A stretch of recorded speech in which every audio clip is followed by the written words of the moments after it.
Selamat pagi Bapak Ibu saudara-saudara yang Tuhan kasihi. Kita bertemu lagi dalam doa pagi online. Sebelum kita melakukan segala aktivitas kita, mari kita duduk diam mendengarkan firman Tuhan. Kiranya Roh Kudus menolong kita. Kita berdoa. Bapa surgawi di dalam Kristus, kami bersyukur buat hari yang baru yang Tuhan sudah karuniakan kepada kami setelah kami juga beberapa waktu yang lalu telah merayakan Natal-Mu. Kami dengan sukacita sekarang mau mendengarkan firman-Mu. Ya Tuhan, berfirmanlah, kami siap untuk mendengarnya. Amin.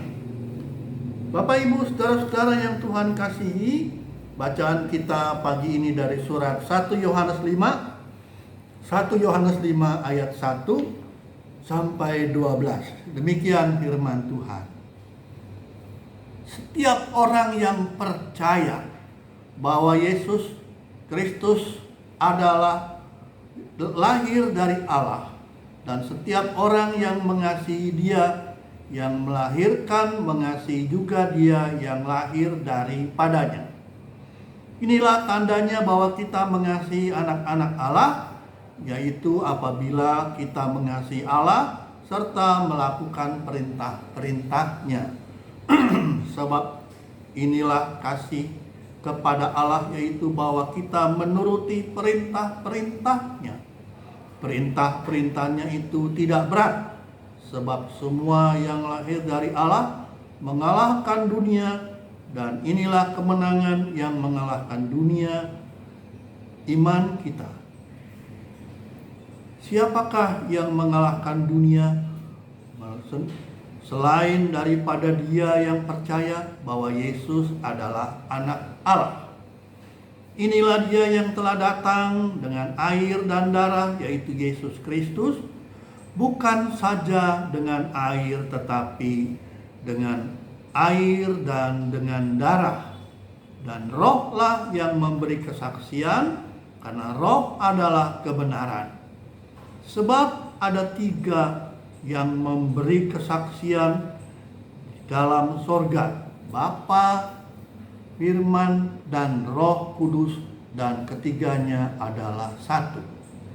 Dan ada 3 yang memberi kesaksian di bumi, roh dan air dan darah, dan ketiganya adalah satu. Kita menerima kesaksian manusia, tetapi kesaksian Allah lebih kuat. Sebab demikianlah kesaksian yang diberikan Allah tentang anaknya. Barang siapa percaya kepada anak Allah, ia mempunyai kesaksian itu di dalam dirinya.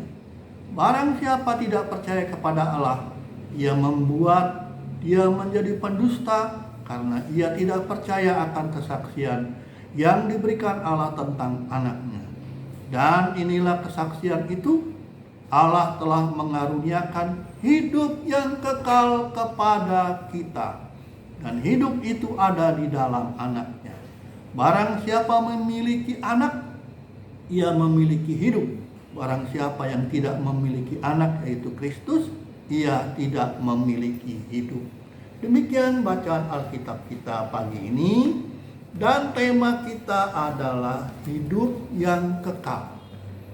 Bapak Ibu saudara-saudara, hidup kekal itulah mungkin yang dirindukan oleh setiap manusia.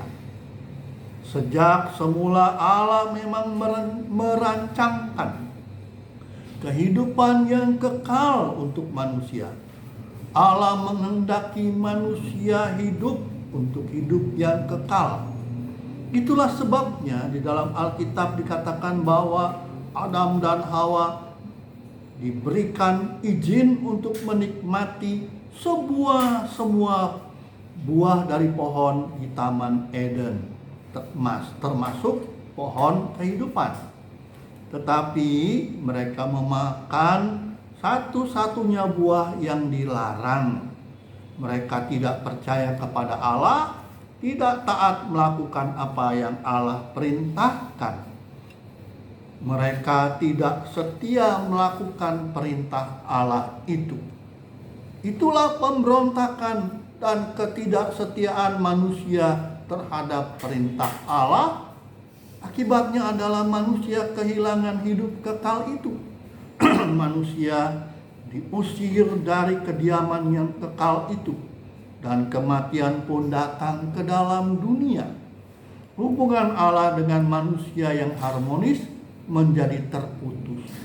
Manusia terpisah dari sumber hidup yang kekal itu. Akibat dari ketidaksetiaan manusia, ketidaktaatan manusia kepada perintah Allah, mereka kehilangan hidup yang kekal itu.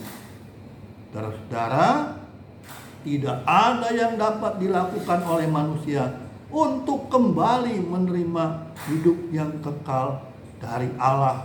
Itulah akibat dari perbuatan manusia sendiri.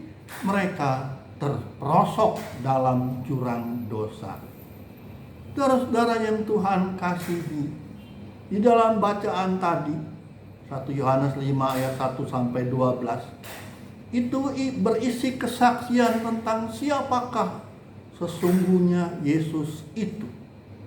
Saudara, dikatakan di dalam Alkitab, dalam bacaan kita tadi, siapa yang percaya kepada Kristus, dialah yang memperoleh hidup yang kekal. Hidup kekal bukanlah dari manusia, tetapi anugerah Allah. Hidup kekal bukanlah tentang warisan nanti setelah mati. Hidup kekal bukanlah keberadaan di mana manusia hidup tidak berkesudahan.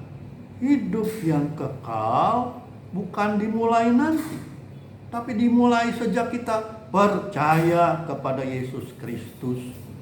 Hidup kekal adalah sesuatu pemberian Allah yang dialami oleh manusia sekarang buat orang percaya.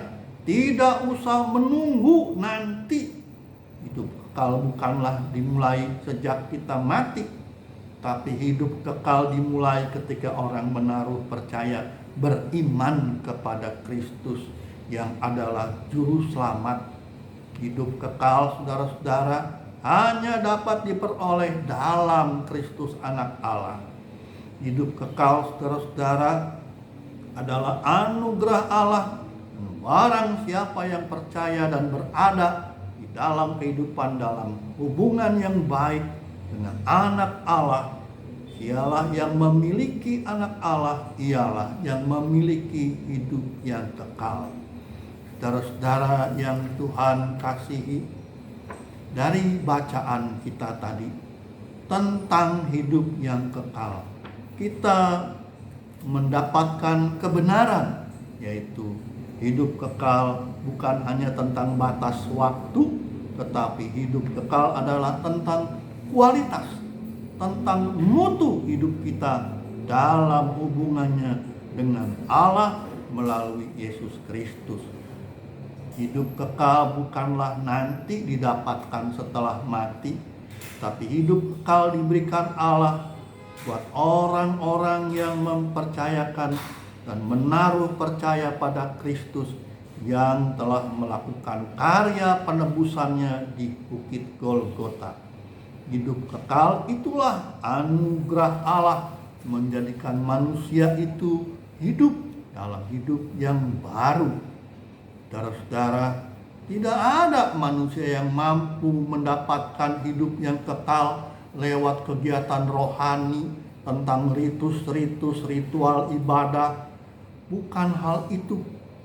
Anugerah Allah itulah yang nyata dalam hidup kekal melalui iman kepada Kristus, hanya dengan beriman. Karena itu saudara-saudara, berbahagialah kita yang memperoleh hidup yang kekal, dan hidup kita boleh digantungkan, dipercayakan kepada Kristus yang telah lahir, mati, dan bangkit kembali. Saudara-saudara, karena itulah hidup kekal mengajak kita mengingat waktu kehidupan kita.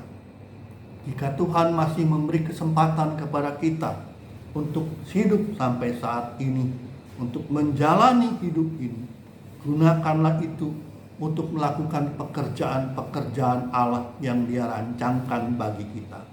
Mari kita menyaksikan kebenaran Allah dan bersaksi bahwa hidup kekal sudah dikaruniakan lewat Kristus Yesus.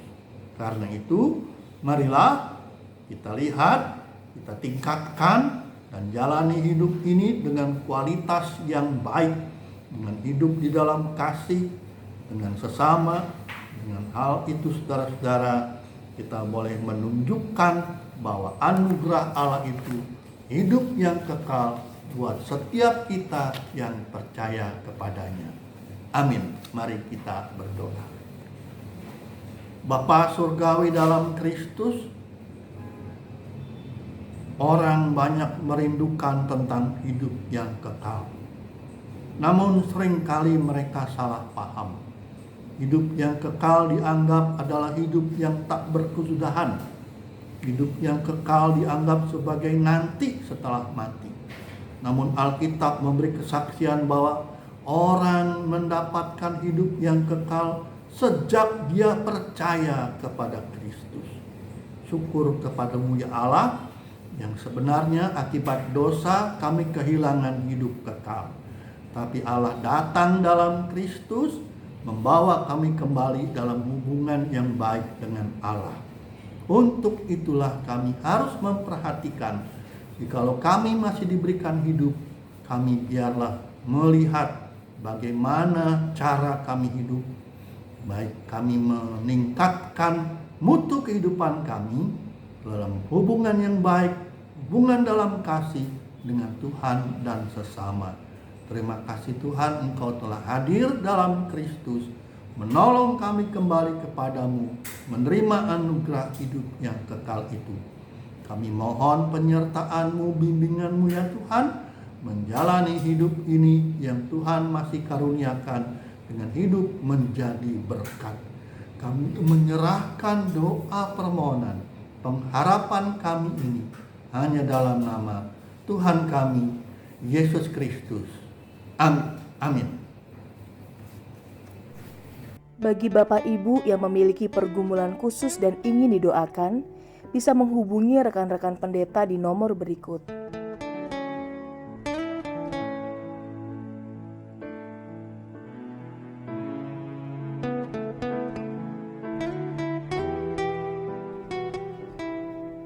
Tuhan Yesus memberkati.